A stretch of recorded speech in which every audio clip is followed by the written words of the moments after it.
Whoa, that's way too zoomed in. Hi everyone, I'm Lottie and welcome to another book video. So January was quite a successful reading month. I actually feel like I read 9 books, some of them were audiobooks, some of them were physical books, some on my Kindle. But I feel like that's not why this month was successful. I feel like it was successful because every single book I read was 4 stars and above. I did have 2 DNFs, and if I hadn't have DNF'd them, they would have been below 4 stars. So I'm glad I've DNF'd them because I feel like life's too short and I feel like I need to just start DNFing books if I'm not enjoying it, because usually I'd sort of just push through. I would DNF occasionally, but I'd sort of just push through. I'm just going to talk about the DNFs first, just to get those out of the way. In December, I read Kingdom of the Wicked by Keri Maliscalco, and then in January, I was reading the second book, Kingdom of the Cursed, and I just couldn't get into it. I've still got the bookmark in. I've got my Peppa Pig bookmark. I got to page 130. I'm actually going to take the bookmark out because I'm not going to go back to it. I just wasn't loving it. I wasn't enjoying it that much. I just really wasn't into it, and I just thought, there's another book in the series after this. Am I going to want to read that? Probably not. So what's the point if I'm really not feeling it? I'm not interested in the characters. I really didn't care what was going to happen or anything like that. So I just thought, let's just give up on this series. So yeah, DNF that one. And I also started listening to the audiobook of Wild Love by Elsie on Spotify, and again, just wasn't interested. I just feel like I've kind of learnt what type of romance books I enjoy and don't enjoy, and I think this type of romance is ones that I don't enjoy as much. I can sometimes, don't get me wrong, I did enjoy some of the Chestnut Springs series by her, but there's just a particular type of romance that I feel like I'm just not gelling with, and I don't rate them super highly. I usually rate them like a 3 or something like that, and I just feel there's no point reading books like that I'm semi-enjoying and I know they're going to be that type of book. And I was listening to this and I was just thinking, I really can't be bothered. So I gave up with it in the end. It wasn't terrible by any means, and I can understand why some people love it, but yeah, it's just not for me. Then moving on to the books that I did finish in January. The first book that I read was my book for my book club, which was Winter Garden by Kristen Hanna, and this one was really, really good. I've been wanting to try out a book by Kristen Hanna for a long time, so when this was picked for our book club book of the month, I was really pleased. And I wasn't immediately as hooked as I thought I would be with her books. I did really, really enjoy it though, obviously. I gave this book 4 stars in the end. I just feel like it took me quite a long time to get into. I can't remember exactly what year this book was set in, but it was obviously back sometime, and there was like more modern day, like it kept coming back to the past and future kind of thing. It basically follows 2 sisters and they don't have a very close relationship with their mum. So at the beginning of the book, their dad dies, which isn't a spoiler because it literally happens right at the very beginning, and their relationship with their mum is not very good, and her mum starts going kind of like off the rails a little bit, so they have to take care of her, and they're trying to figure out like some stuff about her mum's past and get to know her mum better. And her mum, throughout the book, she goes back to the past telling her story of when she was younger and all the traumatic things that happened to her during a war, and yeah, it was really terrible, the things she went through. You can tell by the end of the book why she is the way she is now. So it was really, really good, but it did just take me a little while to get into. When the mum was telling about her past at the beginning, I was bored, and those parts took me a while to kind of get into that side of the story, but about halfway through the book it did really pick up, and then I fully enjoyed it after that. So I ended up giving that one a 4 out of 5 stars, and I 100% will be picking up more from Kristen Hanna because I think she's a really good writer and her story is always very emotional, which I really like. I then read a couple of romance books. So basically, one of my favourite authors of all time is Abby Jimenez, and I've only read her 3 newest books. 5 stars, absolutely adored those books, and I'd heard her older books were not as good. I bought a set of 3 of them off Vinted because I wanted to get to them and just try them out for myself, basically, because obviously she's one of my favourite authors and I want to read everything she's written. So I read The Friend Zone and The Happy Ever After playlist by her. I've still got one more book of hers to read, which I think is called Life's Too Short, which is the 3rd in this little like trilogy. I would definitely recommend so far to read these ones in order. So first it's The Friend Zone and then The Happy Ever After playlist, because there's like something that happens at the end of this book which sets you up for the entirety of this book. So obviously if you start with this one, you'll be spoiled for something major that happens at the end of this one. So it's just better to sort of read them in order. And I ended up giving both of these books 4.5 stars, so I still fully enjoyed them. I was quite surprised by that actually, because a lot of people had rated these a lot worse. They're not so highly rated on Goodreads, and I just thought her old books weren't going to be as good. I mean, they didn't quite hit the same in the sense that her newer books are all 5 stars for me, but these were really, really good and I loved them so much. This first book is about a girl who's like, she struggles with infertility and she's got like endometriosis, I think it is, that she's got. And then she meets this guy and she finds out that he really wants kids in his life. So obviously she realizes, she thinks she can't be with him. There's no way it's going to work, so she tries to put some distance between the two of them, but obviously there's undeniable chemistry and they can't keep away from each other, and it's just basically their story. And there's also some other things going on in the book. It's not just about them, there are some other things that happen in the book. As I said, there's like a major thing that happens towards the end. Boop, boop, boop. And then straight after finishing this one, I moved on to Happy Ever After playlist because I just wanted more of her writing. I flew through the books in like a couple of days. I just wanted to move straight on to the next one. And this one's about a girl called Sloane who ends up finding a random dog somewhere in the road, and she decides to keep him for a while, look after him till she finds the owner. And it turns out that the owner is this like superstar.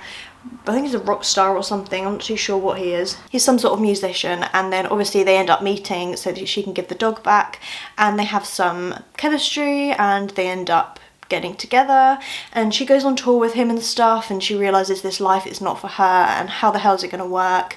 So it's just basically them working through this. So I really, really enjoyed this one as well, so I ended up giving them both 4.5 stars. As I said, if you enjoyed her newer books, these might not be quite as good, but I still highly recommend them. I also read One by One by Freida McFadden, which is a thriller. Obviously Freida McFadden is like the queen of thrillers. She's the queen of like popcorn type thrillers, if you know what I mean. So they're like just super, super quick, addictive, not necessarily always mind-blowing, but most of them have like massive twists at the end. So I don't know, they're just very enjoyable.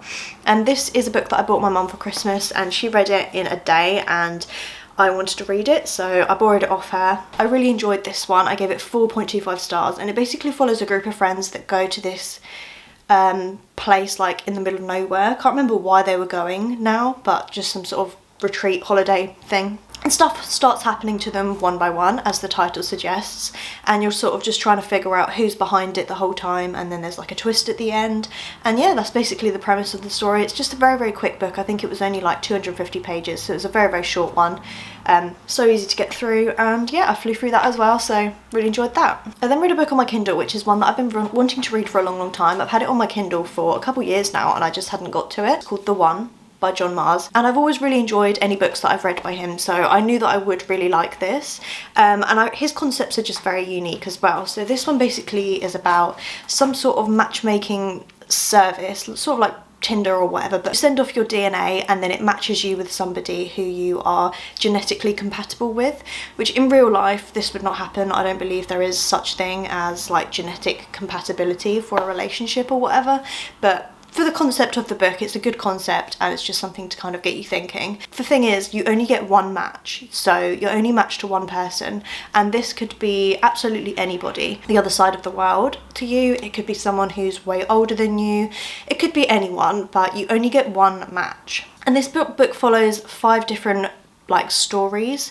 They kind of, some of them link at the end, but not really. I did kind of think they'd link together a little bit more, but it didn't really bother me too much that they didn't. But yeah, it follows about 5 different perspectives, 5 different stories, and they're all super, super interesting. I mean, some of them I enjoyed more than the others. So one of the perspectives that it follows is a woman in England who matches with a guy in Australia, and she goes to visit him like as a surprise, and things are not quite as they seemed. Another perspective that it follows is a couple who are engaged, they're about to get married, and they decide to take the test just to see if they are each other's match, which is risky business because chances are they're not going to be a match, like everyone in the whole world.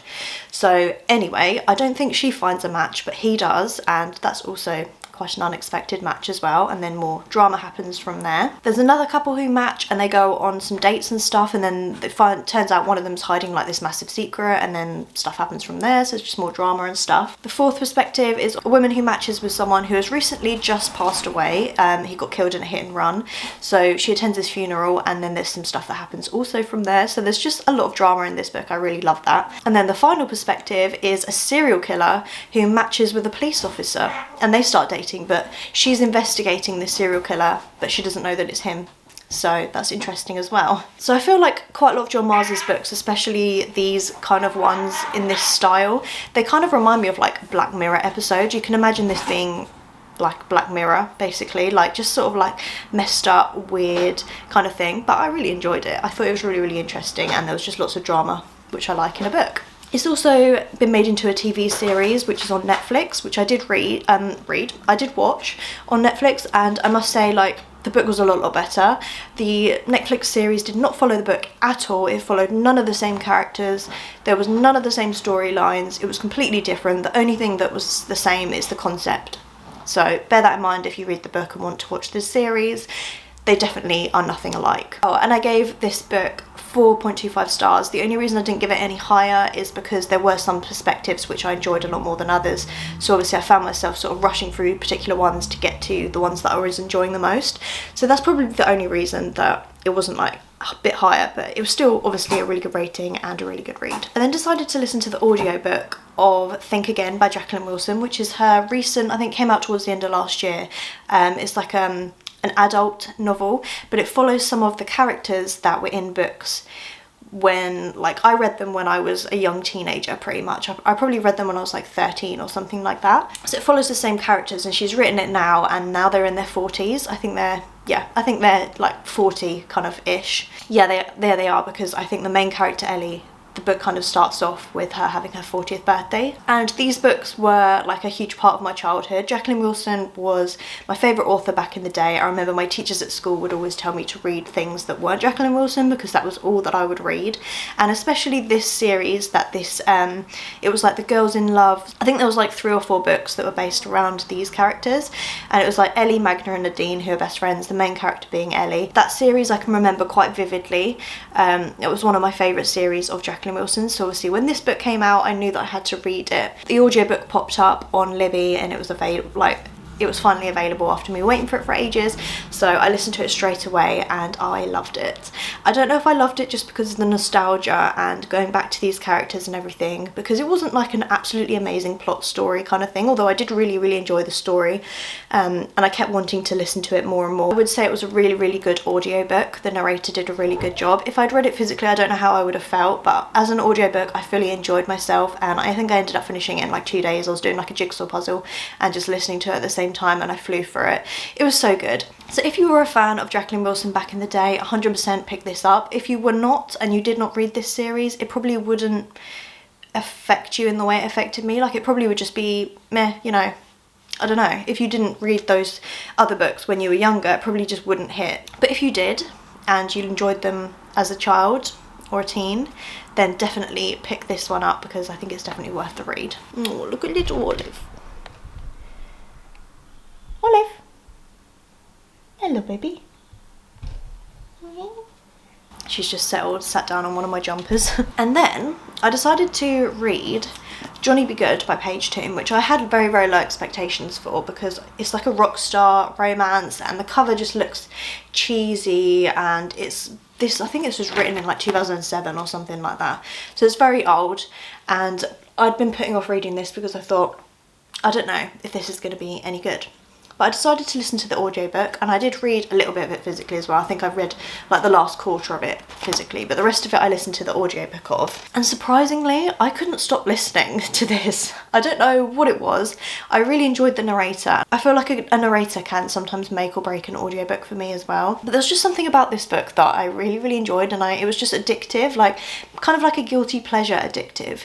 It's not amazing, like, there are parts of it that are very like questionable and that, but I did really enjoy it. I gave it 4.5 stars. But anyway, this book's about a girl called Meg, and she becomes this famous rock star. He's like apparently a world famous rock star. She becomes his PA, and she goes off to LA. She lives in England. She goes off to LA to be his PA, and before then she was working for some architectural kind of company or something. I don't know quite what she was doing, but literally nothing like what she is doing now. So in reality, she would never have got that job, but for the sake of this book, she did. And she goes there obviously, and then some stuff happens. This guy, Johnny, he is into like the whole rock and roll scene, you know, like drugs, alcohol, girls, that sort of thing. He's a bit of a mess. And she tries to settle him down and not like fix him, I guess. But then also Johnny's best friend Christian comes and visits, and he stays with them for a while, and she takes a liking to him as well. But she also has something going on with Johnny as well. So it's kind of a little love triangle going on, but I feel like this book is not a romance book at its core. I feel like there's no romance in this book until the very end. And then at the end of this book, there was like a giant cliffhanger. So I ended up going straight into the second book, which is Baby Be Mine, and I actually finished this yesterday. I listened to all of this via audiobook. I didn't actually read any of it. I've still got the bookmark in halfway, but I have actually finished it, so that can come out. So I can't really tell you exactly what this book is about because it would be major spoilers for the first one. This one literally continues from the first book, and I didn't enjoy this one quite as much as the first one because I feel like the first one there was just so much drama and stuff. Obviously there was quite a lot of drama in this one as well, but the first one just had a lot more drama in it. I don't know, but I really enjoyed this one as well. I gave this one 4 stars. I do feel like, I don't know why she ended up with who she's ended up with. I don't know. I have questions about that, but who am I to judge? You can tell that these books were written in sort of 2007, 2008 because there's like MSN mentioned and things like that, which obviously is not used nowadays. And she was like chatting to her friend via email and stuff like that, which obviously nowadays you just send a quick text or whatever. But also something else that I picked up on is Johnny, this like guy that's supposedly a world famous rock star. He has a surprisingly big amount of free time. Like I feel like he's barely ever working. It seems like all of the stuff that happens in the book is him going out partying or him just in bed like after a night out kind of thing. And in reality I swear he would be probably working a lot more, but I don't know. I don't know much about this kind of lifestyle. I've not experienced it obviously, so I don't really have any clue, but just something else that I picked up on. But overall I really enjoyed these, but they're more of like a guilty pleasure kind of read. It's not something I'd ever reread again because once you've read it you know what's going to happen, you've got all the surprises and things like that. But yeah, I did really enjoy these. They were just quite a pleasant surprise. And then finally another book that I did finish yesterday is Powerless by Lauren Roberts. I've been wanting to read this for a long time because obviously everyone had been raving about it and all that, but I just had never got around to it for whatever reason, don't know why. But I finally ended up getting to this, and I've decided I'm also filming a reading vlog reading this entire series because I think the third and final book comes out in April, I believe. So I've started filming a vlog of me reading them, and then I'll continue the vlog when the last book comes out and then put it out then obviously. So the video will probably come out in like May, maybe, it depends because I'm having a baby in March, so I don't know when I will get to the final book, but let's say sort of May, June time. And I did really enjoy this. I gave it 4.25 stars, so it wasn't like a 5-star book like it is for a lot of people. I did kind of think I'd be addicted to this. It is the kind of writing that is so easy to read for a fantasy, and it's so quick and easy to get through, easy to understand and all that kind of thing. But I didn't find myself obsessed with it. But I really enjoyed my time, and I am very excited to move on to the next book and the little novella. But yeah, as I said, I think it was just the hype made me think that this book would be an absolute 5-star, amazing kind of book, where it was very, very good. I did really enjoy it, but it just wasn't quite like, oh my god, I'm obsessed with this kind of thing. But I'm sure you all kind of know roughly what this is about. Is where in the world there are elites and there are ordinaries, and ordinaries have no powers, elites have powers, and Paige, the main character in the book, she has no powers, but she's pretending to have powers. She gets brought into these trials and everyone thinks she has these psychic powers, but she doesn't. And then she ends up meeting one of the princes. Well, there's 2 princes that she ends up meeting, and there's sort of a thing going on. And then obviously at the end, as there is with any fantasy series, there's like some twists and stuff like that. That's the kind of basic idea, and yeah, I can't wait to get to the next one. Those are the books that I read in January. I had a really good reading month, as I said. Every single book I read over 4 stars, which is unheard of. So yeah, it was really good. Good start to the new year. Hopefully it will continue in February and I'll continue to read lots of really amazing books. I hope you enjoyed this wrap up and I'll hopefully see you in my next video. Bye for now.